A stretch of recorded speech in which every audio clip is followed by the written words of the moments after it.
For a couple of years now, I had come across mentions of a show that looked quite interesting, but never actually sat down to watch. It was called Infinity Train, and a pilot episode was doing its rounds on the internet. The concept was simple. There was a teenage girl trapped in a magical train, going around its cars trying to figure out the mystery behind the enormous machine, each car offering a new adventure. It was entrancing, but the sands of time washed away my interest in it. It was, in fact, just recently, when I actually sat down and hit play on the first episode. 4 seasons already in line for me to browse through. As a freelance worker between projects, a draining bank account and time were all I had at the moment. I was expecting a whimsical adventure cartoon, but for the next week I found myself glued to my chair, gobbling episode after episode, looking, in many ways, at the reflection of myself on the screen. If you haven't watched the series, it focuses mainly on an interdimensional train which carries passengers, each of them dealing with deeply enrooted inner issues, and forces them to confront said issues via lessons learned through their adventures. Each car in the train is a self-contained miniature world, with their own inhabitants, themes, and set of rules. The goal of each passenger is self-growth, represented with a glowing number imprinted onto the palm of their hands. The more they learn and grow, the more their number decreases. After it reaches 0, a portal manifests itself, which they can then take to go back home. Infinity Train is an anthology series, meaning each season focuses on a different set of characters, either directly or loosely related to the previous season's protagonists. They each deal with their own issues and are on the train for different reasons. And, just like real life, while they all experience some kind of growth by the end of their story, not all of them are given what you would call a happy fairy tale ending. While many of the characters may seem childish at first, and to be fair, the first season is at fault here in particular, the overarching themes of the show are unexpectedly mature. Both the passengers and the train's denizens suffer from very real issues the audience can reflect upon. Fear of abandonment, the constant search for identity, deeply enrooted guilt over consequences beyond one's control, anxiety over sudden changes in life, dealing with loss, the challenging of beliefs, a life of self-doubt, a life of self-hate, the unending yearning for approval, and those are just the ones off the top of my head. Over the course of the series, each season becomes more mature than the last.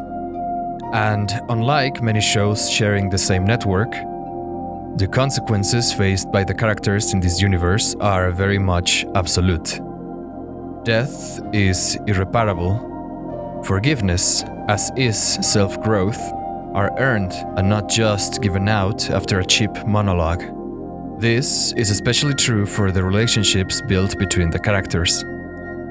Everything from their grudges to their love isn't self-contained in a single episode and is carried throughout the entire season. Its weight steering their decisions organically and making them that much more human in the process. I challenge anyone who has watched it to not see aspects of themselves in a flying cowbell or a stressed-out talking turtle. And that's where the genius of the show really gets a chance to shine.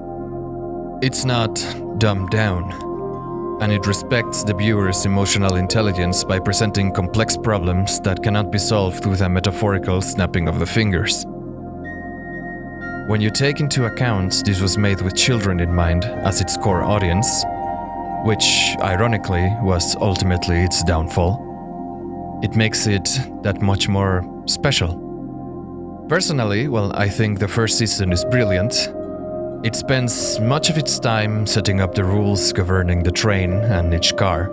I mean, it's fine, it has to. We as an audience need a point of reference to understand the stakes at play. It's the other 3 seasons when the universe has been properly established, where the series transcends its mystery and can now focus on the underlying stories and motivations behind each character. Seasons 2 and 3 in particular resonated with me more strongly than the rest. And for 20 episodes I was back to being a rebellious teenager trying to fit in a world that was all too big to comprehend and assimilate. I, as a viewer, was being challenged as much as the characters on screen themselves. Fragments of myself having a light shone on them, forcing me to re-evaluate aspects that represented the building blocks of the identity that I've been forging all along. And while I may not be a chromed reflection of someone else, nor have ever formed part of a weird homage of the Lost Boys from Neverland, the parallels between their tribulations and my own experiences were all too eerie to ignore. Though my teenage years would have been much more fun had I encountered a nigh omnipotent, shape-shifting deer. However, that's just it. This show deals with so many universal human experiences that there is a little bit for anyone to identify with. I like to think that this show, just like the protagonist locomotive, came into my life the moment I needed it the most. One can't help but wonder, what would be my number? What issues would I need to resolve? Would I be capable of going back home? Or would I become a permanent resident of the train, numbers crawling up my arm? In the end, change is the key, evolution, if you will. The world keeps spinning, the sun keeps rising over the horizon, and no amount of denial or resistance will stop this. And while oftentimes it is not easy to let go, to accept ever-changing circumstances, or to just plainly admit your own mistakes and right previous wrongs, like the characters, whoever faces these issues head-on will come out the other side more at peace with themselves. The Infinity Train is after all a reflection of life, of which we are all passengers just in for the ride. And while there may not be a portal opening up once our glowing number reaches 0, the lessons learned can make the adventures thrown at us that much more memorable.